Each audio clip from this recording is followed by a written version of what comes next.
Salam and peace. You're watching Muslim Network TV on Galaxy 19 satellite, Amazon Fire TV, Roku, and Apple TV, and of course, whole lot of social media.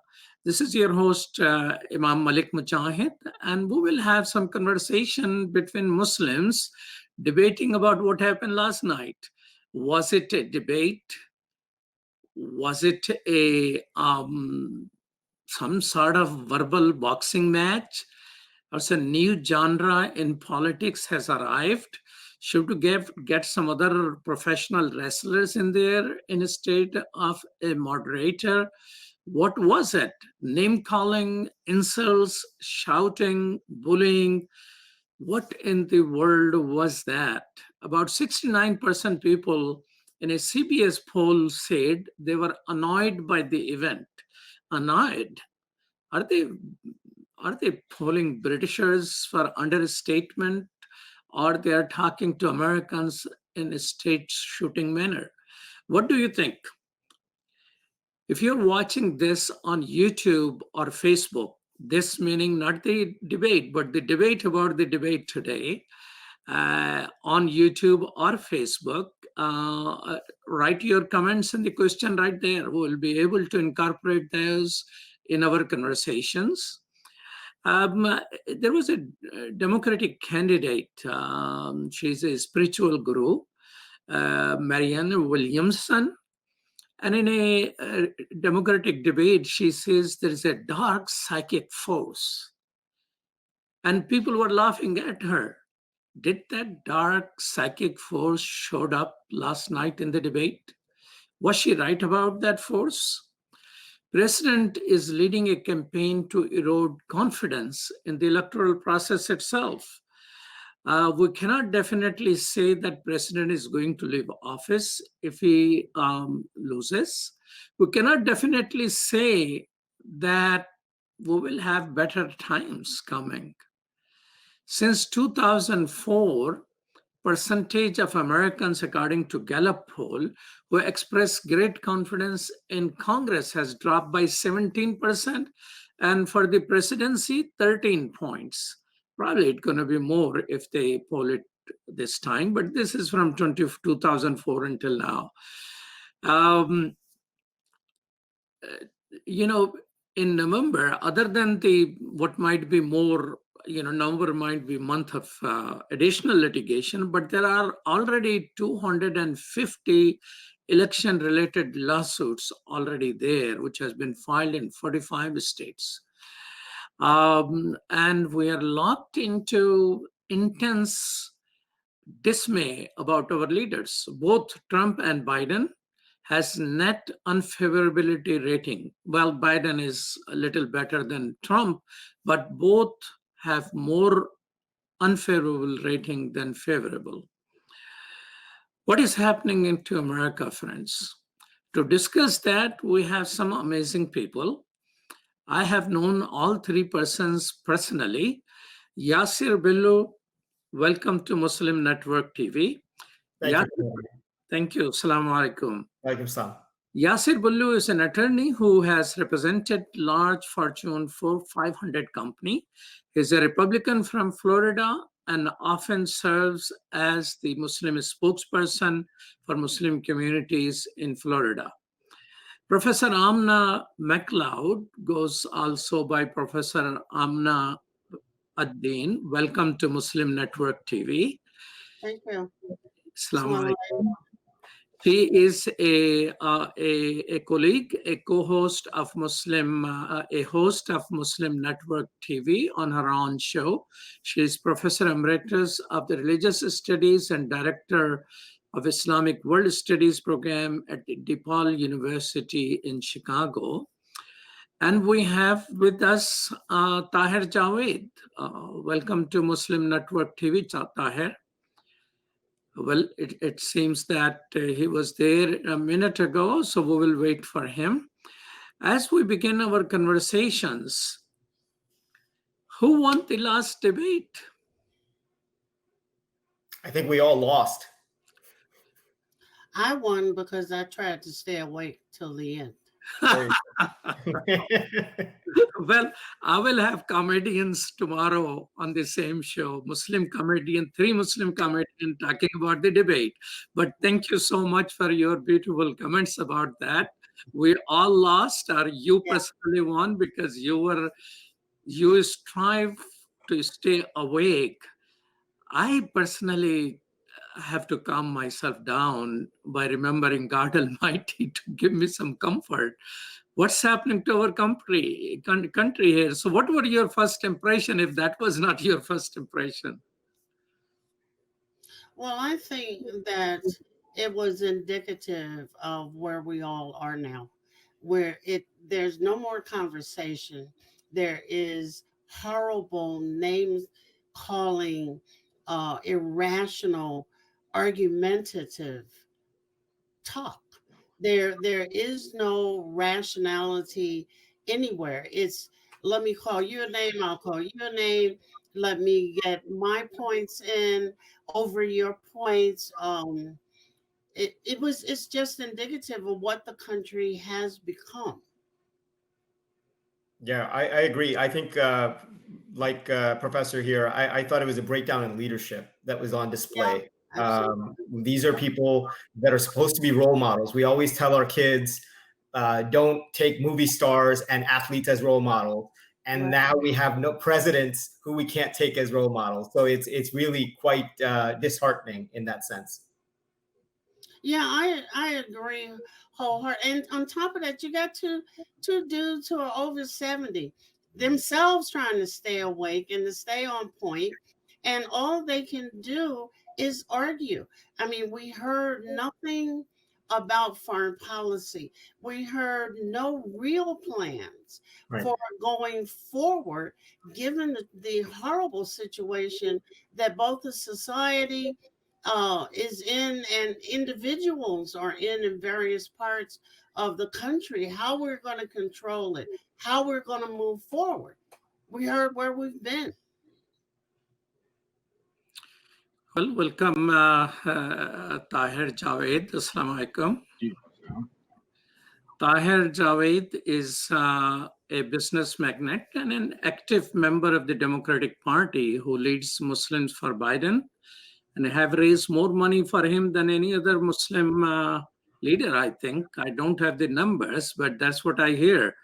And we have Tahir Yasir Billu, who is an attorney and a spokesperson of Muslim community in Florida often, as well as Republican himself, and Professor Amna Ad-Din. And do you think, Tahir Javed, anybody won the debate last night? Gee, obviously, when two people are competing, so you have to call a winner out of that. So if that's how we look at it, so I would call that Joe Biden was able to make few points in between.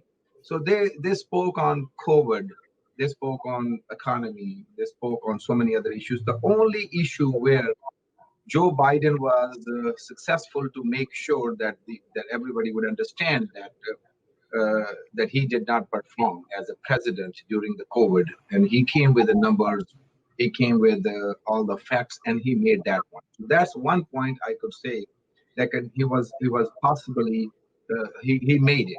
Now the other point, halfway decent, I would say, Joe Biden tried to establish is that Donald Trump always lies. Whenever he opens his mouth, he lies to us, which is really, they always say that it's not something new thing he established, but he tried to establish that, and he was somewhat successful. On the other end, uh, what President Trump, could have done all this time, he was keep on saying Sleepy Joe. He was keep on saying that his age is he's too old. But what did he do yesterday? He could not make one point. Joe Biden was more alert. Joe Biden had more facts and figures, and Joe Biden somewhat was trying to communicate to the audience sitting in their house. He tried that about minimum, I would say, 10 times.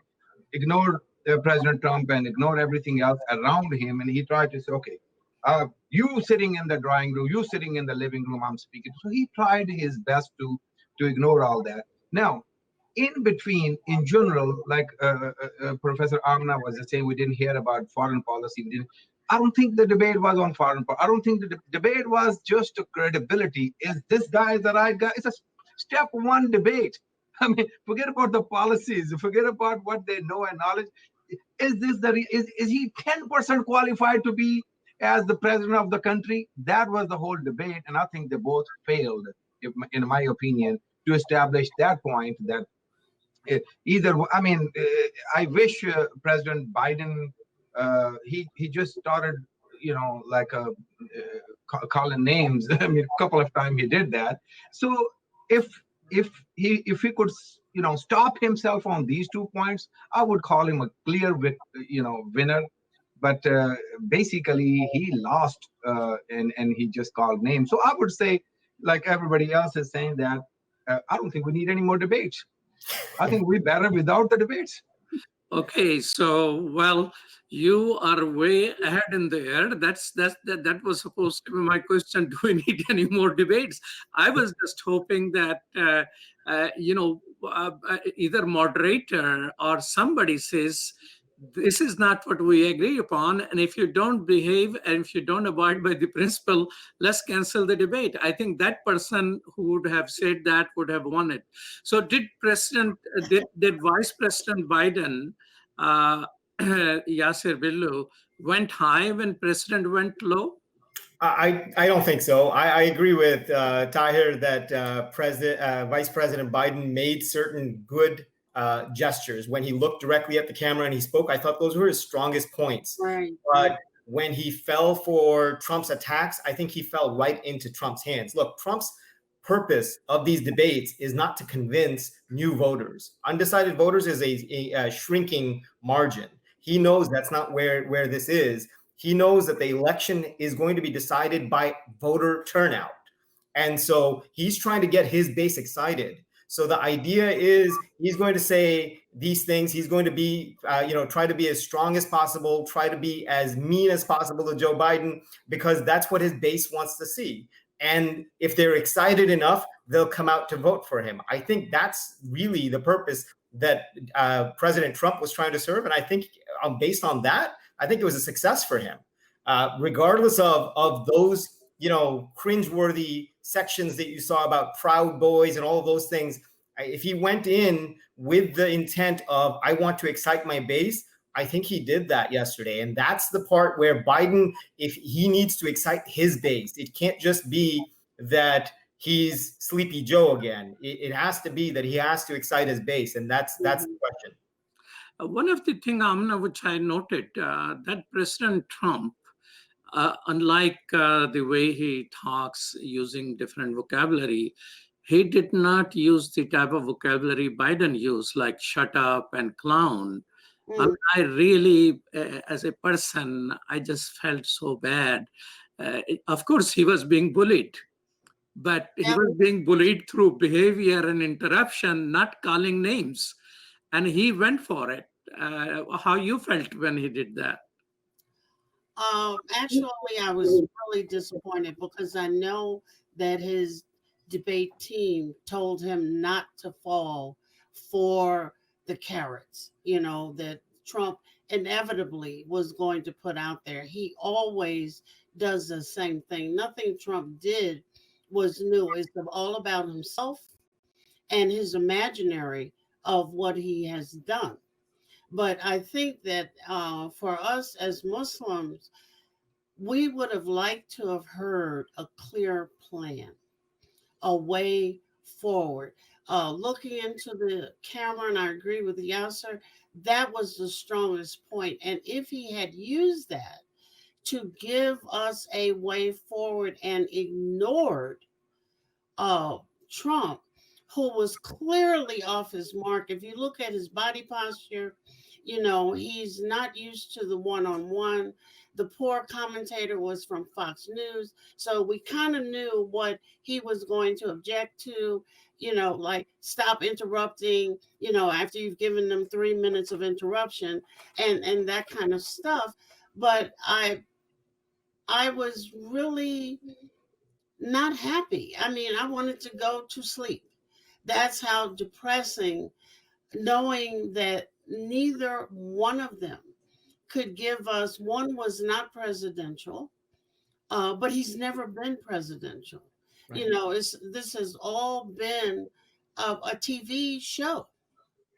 The other was not quite sleepy, I don't think, but not as focused as he could have been. I remember his vice presidential debates from before. And on two of them with that woman, with Sarah Palin, he was outstanding. And I wanted to see him get that energy again. And it wasn't there. But Trump did speak to his base, which may be diminishing as COVID proceeds. Well, I don't know. You wanted to sleep. I have difficulty sleeping after that. I have to really do some zikr and calm myself down. For me, sleeping, I put my head on the pillow and I'm gone. God has blessed me with the good sleep. Last night, I was so worried about our country. And, these are people above 70. I mean, what my grandchildren and our families watching. I mean, what in the world happened? Are you more sad or are you more mad? Tell me this, just one word, sad or mad? Sad. Mad. Well, I would not say I'm mad because Trump did not do anything different what we were expecting, and Biden, if we realistically realize that his team whole time, the first 2, 3, 4, 5 days before the debate, trained him or guided him how to react. Okay, so this was not like this was not Biden himself. So he was this wrestler, this champion was created to go and defend yourself in front of this in this boxing match. So he tried. I would say, he was cutting him off too. If you realize that Joe Biden at least tried about 5, 6, 7 times, he was talking. So he never done it before. So why he was doing this thing? Because his team trained him that you need to show energy too. So he was showing energy, and at the same time, one mistake they both were making, I think that comes with the age. We become kind of like think we are more wiser, and we only take half of the question and jump on answering. And God knows how many times they both try to do that. I was sad and mad both. I mean, you will not believe how sad and how mad I was. I mean, we all know both of these people, but I was expecting little decorum. I was expecting little better. I was expecting both will behave. That's why I was mad. Yeah. And so I'm mad and sad both at the same time, and I cannot figure out which one is higher than that. Tell me yes or no. Do you want more debates or no? I don't think so. If they're going to look like last night, absolutely not. But the American people, we're all anxious about where we're going. Are we going to continue with this horrible, toxic society that we're living in? We need to hear plans. And if they're not going to give a plan, no. I think the vice presidential debate should be much better. So I'd like to watch that, but I don't think we need any more presidential debates. Well, then we might have Sleepy Pence. He hasn't said anything in 3 years. They changed a few things yesterday that nobody could clap or other gestures. They can change some more. Mute the other guy. If it's 2 minutes for Biden, mute Trump and even disappear him from the camera. So they can make some changes. I just don't know why President Trump would agree to that, though. Why would he agree? That doesn't benefit him. The style that benefits him was yesterday. So why would President Trump agree to something like that? And both sides have to agree. Well, let's take a short break before. I mean, you guys are better in debating than these guys. For the goodness, put us on. We're Okay, ready. so this is three Muslims are debating about yesterday's match. I cannot call it a debate. We'll be right back after these messages.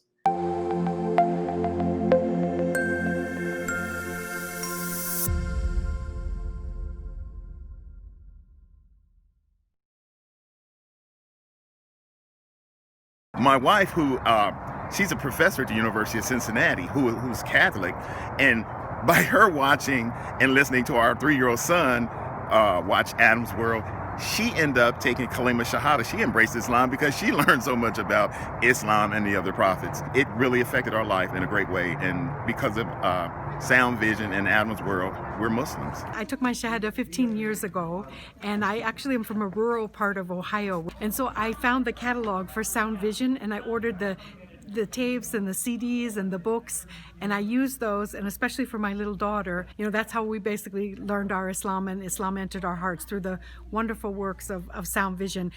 Okay, assalamu alaikum, brother. I just want you to know that I love the Sound Vision website, that a lot of times when I'm looking for information, especially as it relates to homelessness, domestic violence, and women issues, I go to that website, and then I see what you've written, and then I copy and paste it and spread the word, because the wisdom is there. So I can't do any better than what Sound Vision has already done. Sound Vision is our survival guide. It is the organization that provides skills for Muslims how to survive and thrive in this community here in the U.S. Assalamu alaikum, my name is Anam, I'm in 11th grade, and I grew up with Adam's World, and what it taught me was unity, respect, and love for the Muslim Ummah. Adam's World is the greatest show ever made. Take me to the Kaaba, man. I love that puppet.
Welcome back to Muslim Network TV. This is Imam Malik Mujahid, and we're talking with Tahir Javed, who has raised the more money than probably any other Muslim to have Joe Biden win.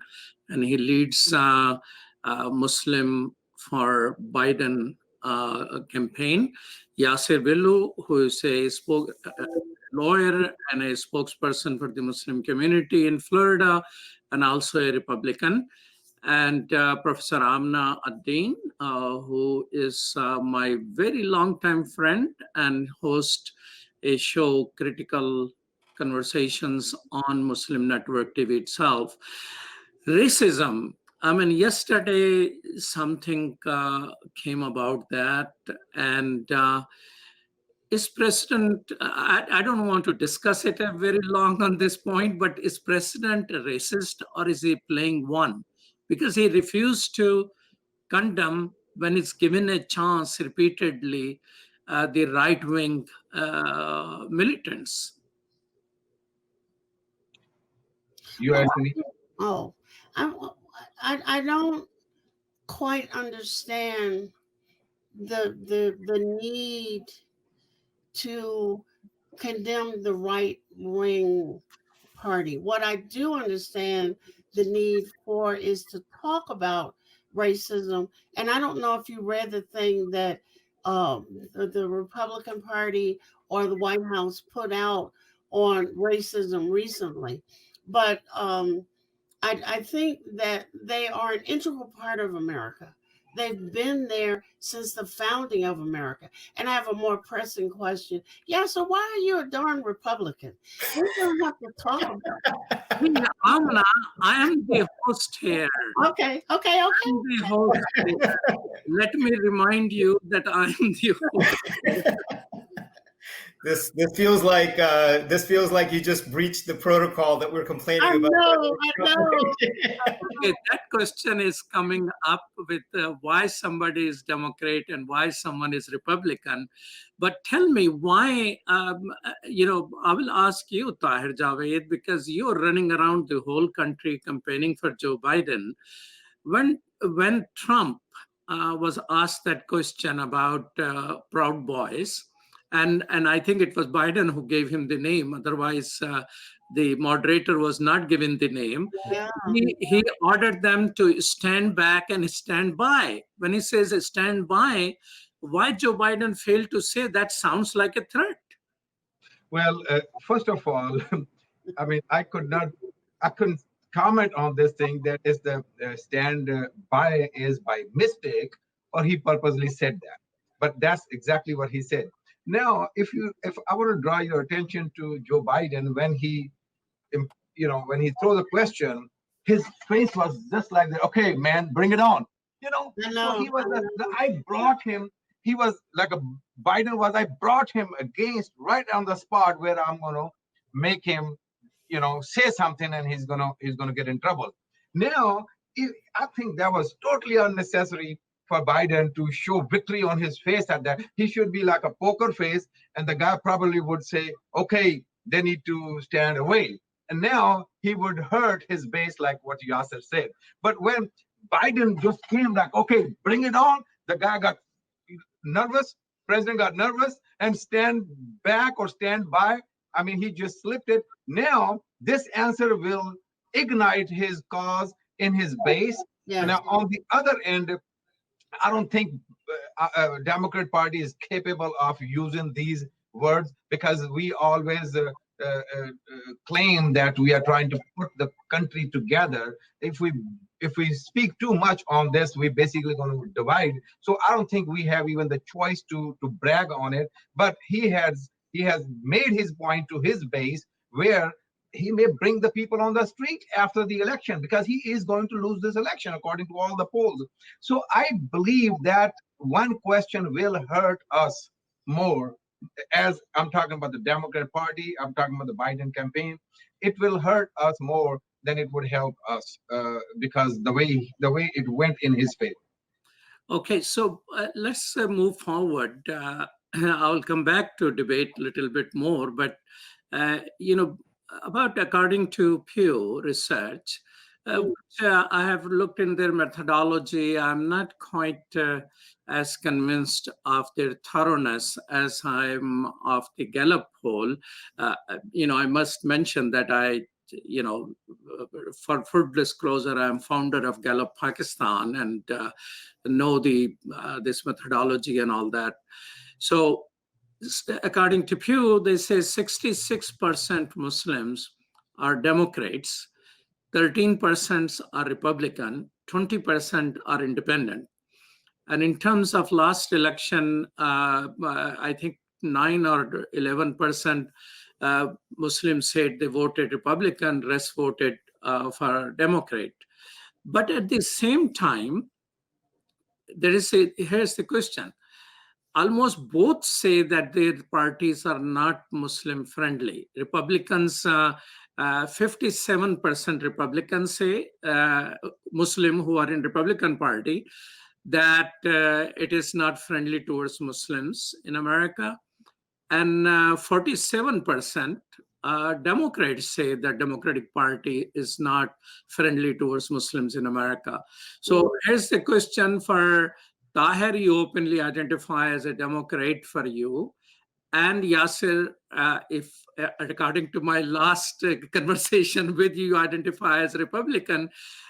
So share your perspective on this. Why Muslims vote Democrats but don't consider Democratic Party to be in support of Muslims in America, or do not consider to be friendly?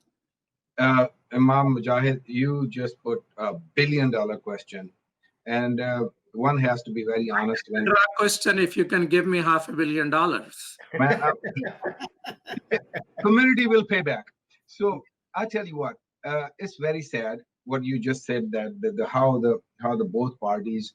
I don't think we are there yet as Muslims, as a group, as like American Muslims. We are not there yet where we have a threat to anybody, that we will get together. Maybe one day we will learn few things from African American community. I mean, they have more differences among them than Muslims have among them. But whenever it comes to the whole bigger cause, they all get together. Our problem is we can't get together on a bigger causes either. I mean, you keep your differences, but here, on the other end, the Islamic phobic, how they penetrated in both parties, and they think that if any party will bring real Muslims who can talk on strategy, who can work with the numbers and the history and the future, people like you, Imam Mujahid, they will never, on both parties, they will never put you in a position where you can make a difference. So they always find those generic type of Muslims, and they give them people like me, and they give them different positions where you will be just looking like they filled one, but the work will never be done as we want. It's unfortunate. This is how it is. I think we need, what are you doing? We need to do more and more to do the education to our community and make sure that whoever gets there, reach out to the one who can make a difference and bring them in and try to make some difference. That's Tell me, are you still a Republican? So I think, I mean, Tahir touched on a lot of good points. I think it's important to understand that Muslims, for all of our talk about voting and everything else and bringing out the vote, we're still very early in this process for our community. And so there are counties in Florida, for example, where of all of the registered Muslim voters in one of the recent elections, not too long ago, only 8% of Muslim registered voters voted. 8%. So when you have turnout like that in an election, you can't really wield a lot of power. The other part of the problem is that we also don't raise a lot of money. Tahir notwithstanding, whatever number Tahir has raised, I'm sure it's wonderful, it's great, but it pales in comparison to other minority groups, I'm sure. Because I've been following these numbers for quite some time, and so money and votes are how you get into politics and how you really influence change on a substantive level. If you don't do that, the longer route is what Tahir was talking about, is you train young people to come in organically through politics. And so they are elected officials. And I like the idea, to answer Professor Amina's question, I like the idea of having Muslims on both sides of the aisle. I like having representation on both sides, and I like being able to play off of both sides. So that, imagine if there is a Muslim caucus in Congress one day that has several members from both parties, Democrat and Republican. That would be amazing. And some things they can agree on, and some things they can't. They have a platform for the Muslim caucus. That would be something that is something to look forward to, but we're not anywhere close to there yet, simply because, again, part of the hurdle is Muslim community doesn't come out and vote like it's supposed to. And then the other part of it is we haven't bought into the idea that we need to spend money on candidates. The elections are expensive. Even local elections of school board races and mayor races are very expensive. You're talking about presidential elections. If you give $1 million in a presidential election, it maybe registers a little bit because they're having a almost nearly $1 billion race on both sides. So these are the types of things that we need to build as a community in terms of infrastructure, in terms of understanding within ourselves. And then I think we can make substantive differences in both parties. But until then, we're kind of stuck being redheaded stepchild of both either or both parties. Professor Dean, we have Muslims who are in Green Party. Once I found somebody in Libertarian and 20% independent. Do you think some of those people are influencing the conversation somehow, somewhere in the Muslim community, that we are a skeptic about dominant party, or we are reflective of the rest of the America? People are supporter of the party, but a skeptic of the party at the same time. I think your last comment is probably more accurate.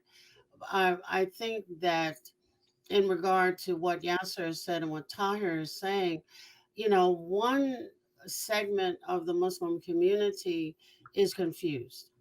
African Americans are confused. We have imams telling people not to vote, that it doesn't concern us. Imam Malik is one of the few who has asked us to get politically involved, and we don't have even forums like this, let alone a caucus. Um, and I think that that is important, that we get to imams and ask them where do they think they are, and we have to take into consideration that many of us, especially in the African American community, are coming to the realization that the Democratic Party counts on us. It was the Republican Party a long time ago in history, but the Democratic Party counts on us, but what it gives us is not much. The Republican Party is not the Republican Party of history, which did take us into consideration.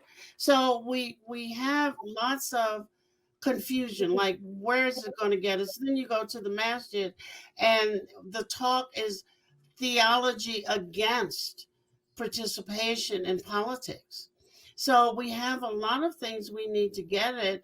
And while I rarely do, I have to commend Imam Malik, who is pushing forums like this, which we have to have more of. We have, 34 days? We have to have a bunch of, let us come on Malik Talks and talk some more, because people still have time to go forward, but they need to hear some honest conversations about who we are as Muslims, what is our stake in the game. And that's very important. I agree that we need people on both sides. That makes the conversation more interesting. Well, we will take a short break. Thank you so much, Professor Amna McLeod, for appreciating what we do at Muslim Network TV. I mean, I have seen this. I will take just a short minute. In UK, I used to have an office there, and I have gone there a couple of times a year or more often. I remember about 15, 16 years ago, I was in a friend's house who was passed away, may Allah bless his soul. He was a billionaire, and he had one member of the British Parliament standing there, and he told me he is the first Muslim member of Parliament. Now there are 50 of them in the lower house, upper house, and I studied what was the main difference, and one of the main difference I found was about 15, 16 years, Muslim went on communication. They have a daily paper, they have multiple radios, and they have multiple television stations 24/7. And that communication brought Muslim community into the limelight. We are better demographically. We have more money, perhaps. We are better educated than British Muslim, but way behind in terms of our empowerment because the communication was absent. Sorry about that sermon a little bit, but you inspired me to say it. Normally, I'm more like a moderator and asking questions. We'll be right back after these messages.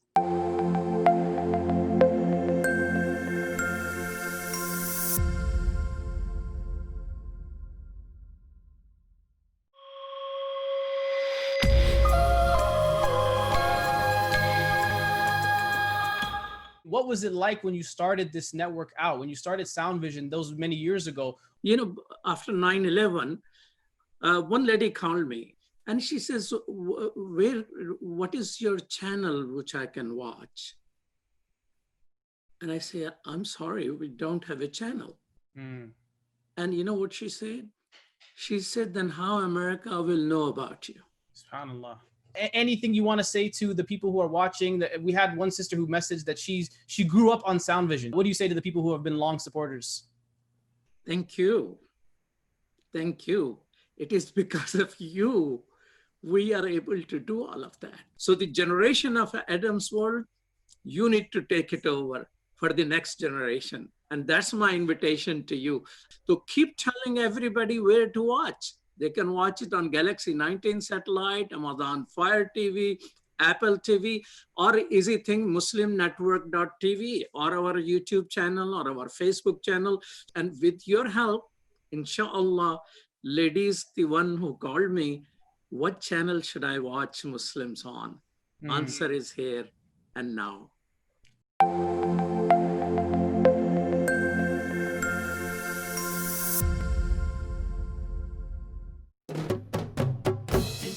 Assalamu alaikum. Open up your eyes. Assalamu alaikum everyone, it's your brother Zain Bika from South Africa. One of the first educational programs ever produced for Muslim children was the ever popular Adam's World series. The colorful and comical Muslim puppets stole the heart of a generation. Sound Vision will be releasing brand new episodes of Adam's World with the launch of a Adam's World app. Subscribers will enjoy new Adam's World episodes as they are released, as well as all the classic episodes of Adam's World. So visit adamsworldapp.com now to learn more, subscribe and enjoy new adventures of Adam and his friends. And let's keep helping tomorrow's Muslims today. Assalamu alaikum. Adam's World. Believe me, there's a lot to see. Bismillah. Let's explore.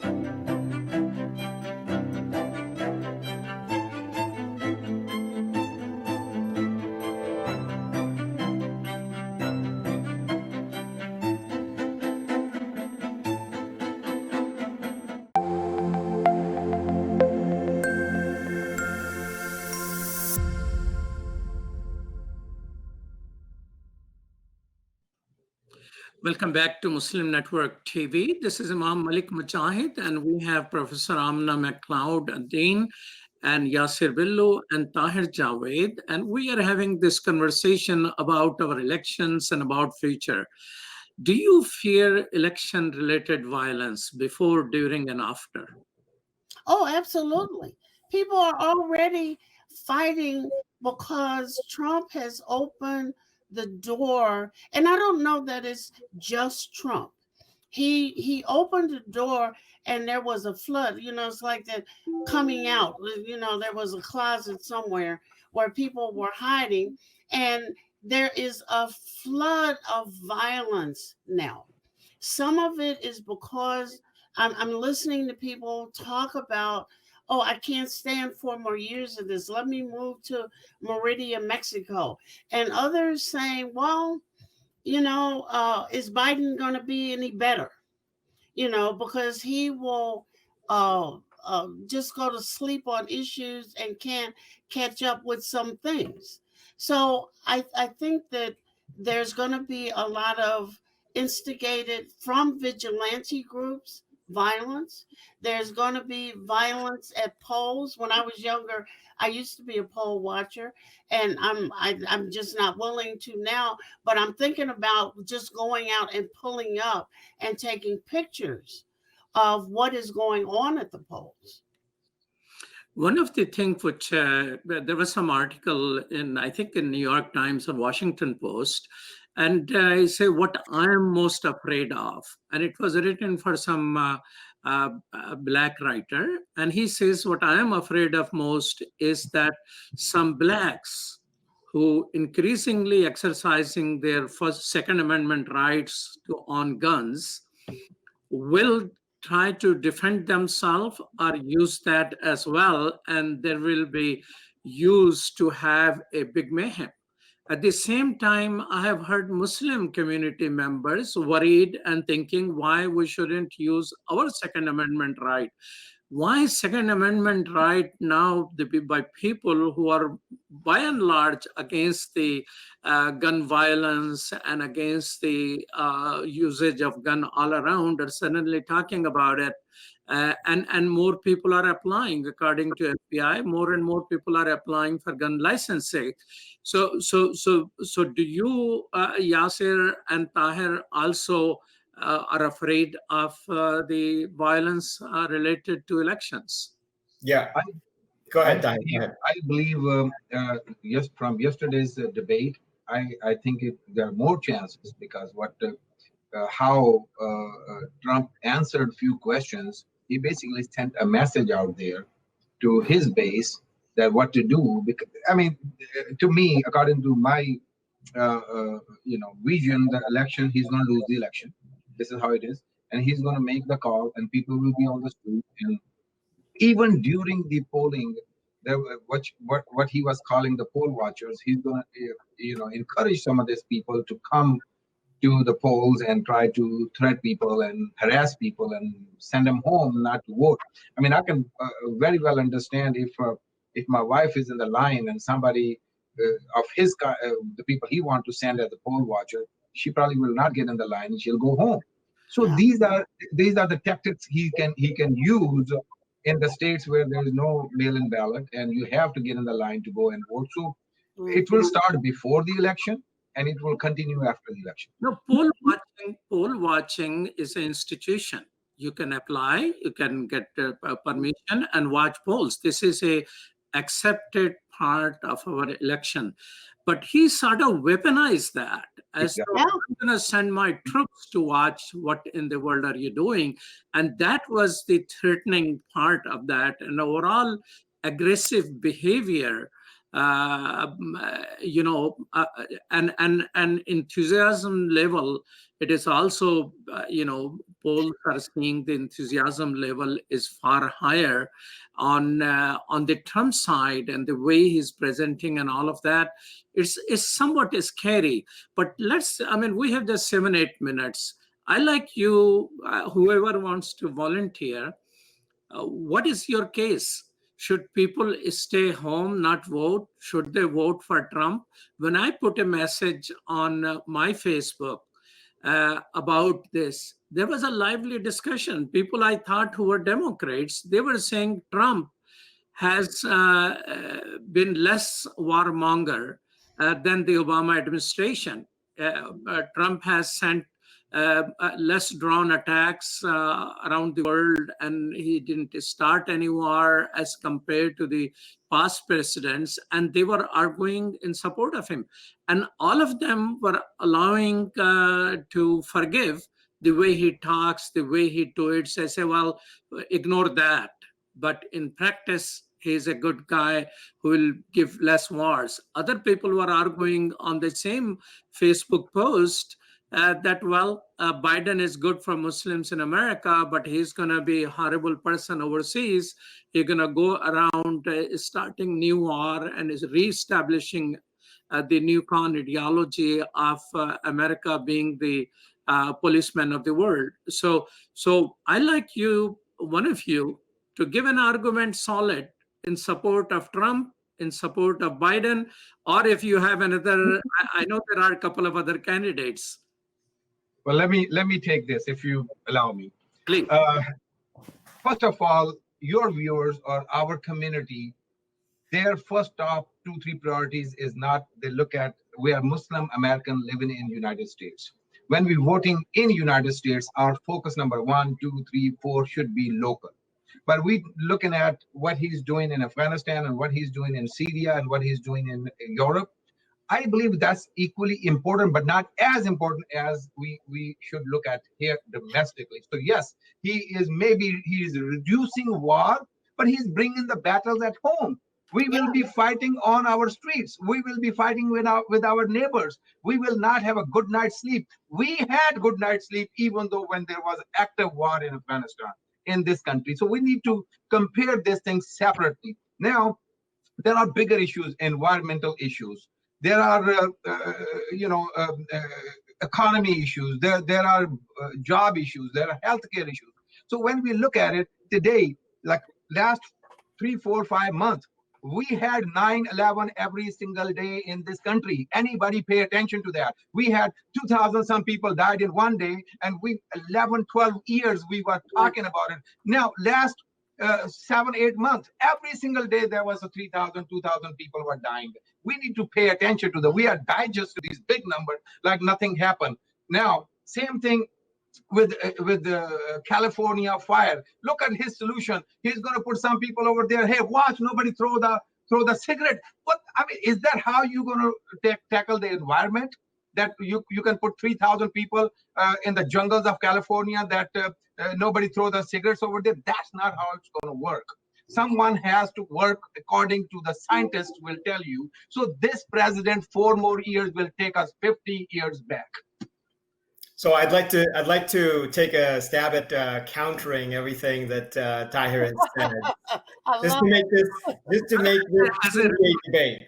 As a Republican, I expect that, but are you willing to make a pitch for President Trump? And it's not an easy pitch. I'm being honest with you. I'm not I'm not President Trump, and so I am not the person who can say unabashedly that he's a good person. I've never said that. My main concerns as a Republican are the Supreme Court, which he's done what he promised. We've had 3 vacancies. This is the 3rd vacancy he will fill.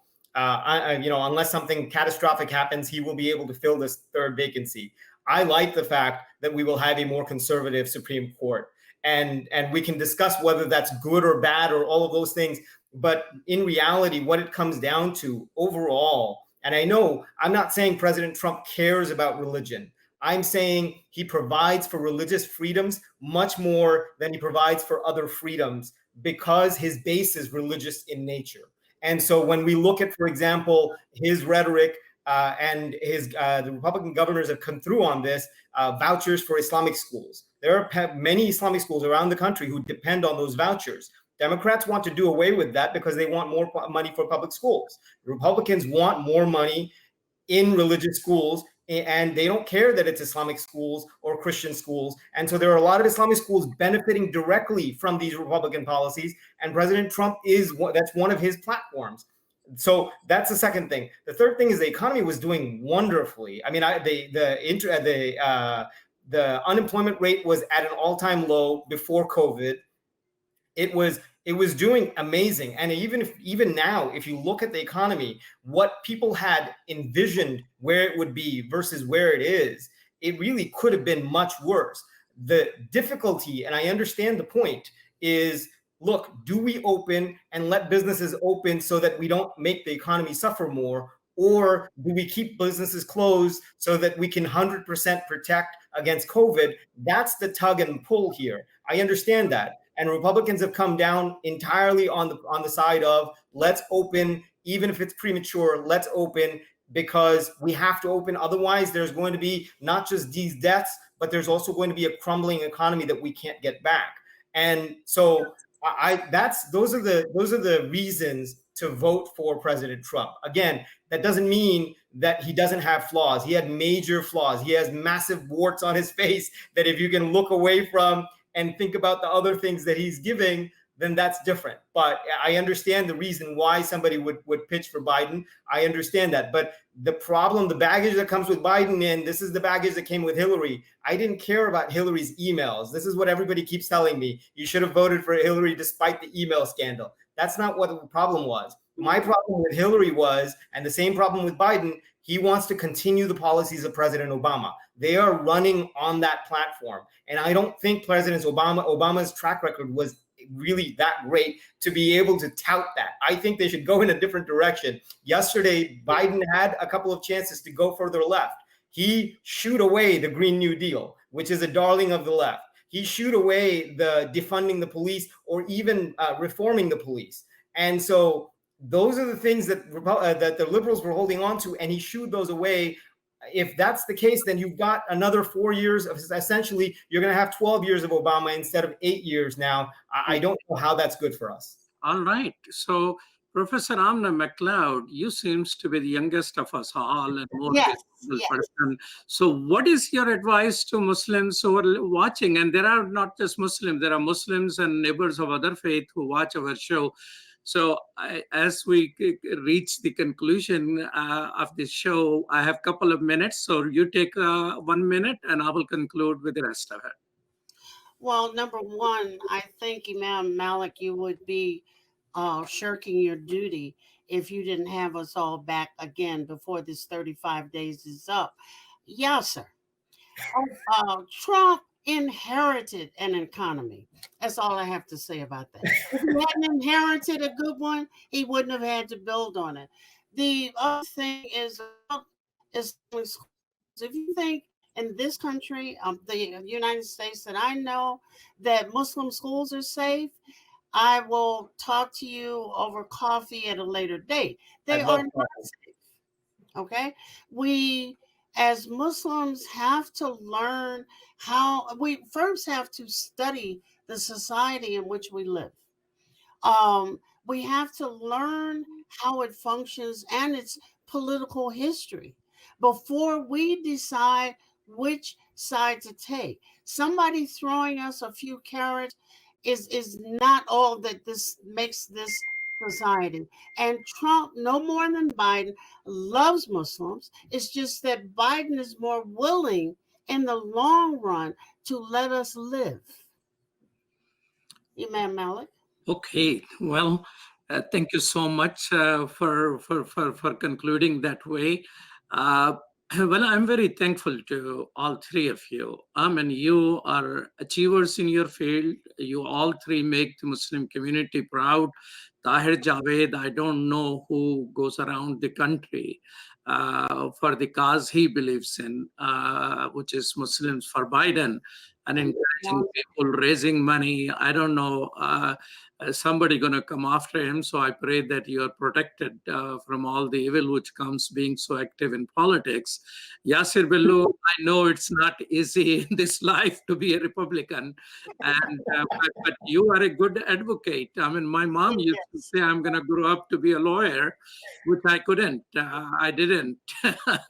and thank you so much. And Professor Amna MacLeod, thank you so much for your contributions. And we for sure, I like our producer to book all three of you at least a couple of more times during this election.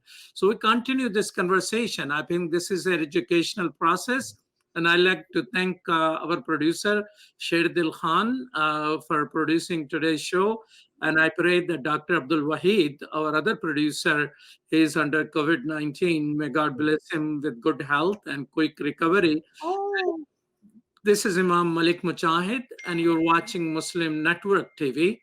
We're on Galaxy 19 satellite, which covers all United States, all Canada, and all Mexico, although it only had 57 million subscribers, and Amazon Fire TV, Roku, and Apple TV, which together have about 120 million subscribers. It doesn't mean they're all watching us, but we like them to watch us. We're there 7 days a week, 24 hours. We produce 8 hours of daily programming, and it is building on the 20 years of Daily Radio Islam. And thank you so much. Peace. Assalam. Thank you. Thank you.